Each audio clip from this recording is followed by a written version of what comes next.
ஸ்ரீமதே ராமானுஜாய நமஹ. ஆதி திருவரங்கம்.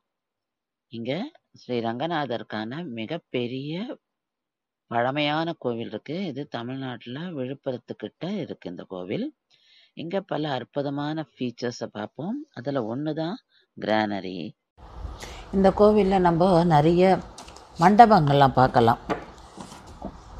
அதாவது ஒரு ஒரு வம்சத்தை சேர்ந்த ராஜாக்கள் கட்டியிருக்கா.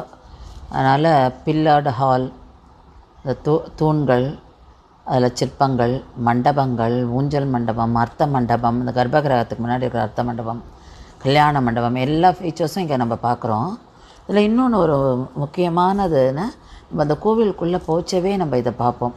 இது கிரானரி, அந்த காலத்தில் உணவுப் பொருட்களை சேமித்து வைக்கிற களஞ்சியம். இது அது கோவிலுக்குள்ளே இருக்குது. அதாவது கோவில் அந்த காலத்தில் that's a centre of society, centre of எல்லா ஆக்டிவிட்டீஸும். கோவிலை சுற்றி தான் எல்லா ஆக்டிவிட்டீஸும் நடந்திருக்கு. கோவிலை சுற்றி தான் அங்கே அது ஒரு centre of education, centre of social activities எல்லாமேன்றதுக்கு இது ஒரு பெரிய எக்ஸாம்பிளாக இருக்குது இந்த கோவிலில். இந்த களஞ்சியம் இது பார்க்கலாம், ரொம்ப பழங்காலத்தது.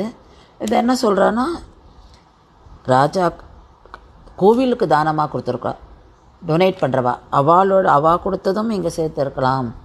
அப்புறம் ஜனங்கள் தங்களுடைய விளைச்சல்லேருந்து கொண்டும் இங்கே சேர்த்து வச்சுருக்கலாம். அப்படி அதாவது கோவிலில் காமனாக ஜனங்களோட இதெல்லாம் அந்த அக்ரிகல்ச்சர் ப்ரொடியூஸ்லாம் இங்கே சேர்த்து வச்சுருப்பா அப்படின்னு சொல்கிறா. ஏன்னா கோவில் தான் சென்டர் அங்கே அப்போல்லாம். அதனால தான் கோவில் அவ்வளோ முக்கியத்துவம் அந்த காலத்தில்.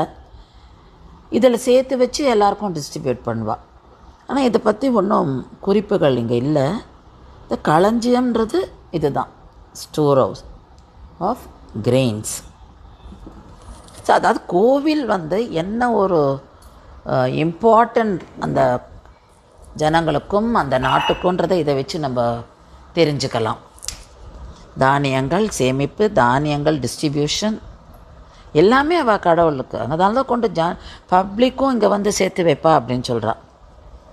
இந்த டொனேட் பண்ணுறவாளும் இங்கே தான் கொண்டு வந்து கொடுப்பா அப்படின்னா, அதெல்லாம் பஞ்ச காலத்தில் திருப்பி ஜனங்களுக்கே எடுத்து கொடுப்பாளாம். ஸோ இந்த ஃபீச்சர் அப்படியே இருக்குது. இதை பற்றி நிறைய நம்ம தெரிஞ்சுக்கணும். ஸ்ரீமதே ராமானுஜாய நமஹ.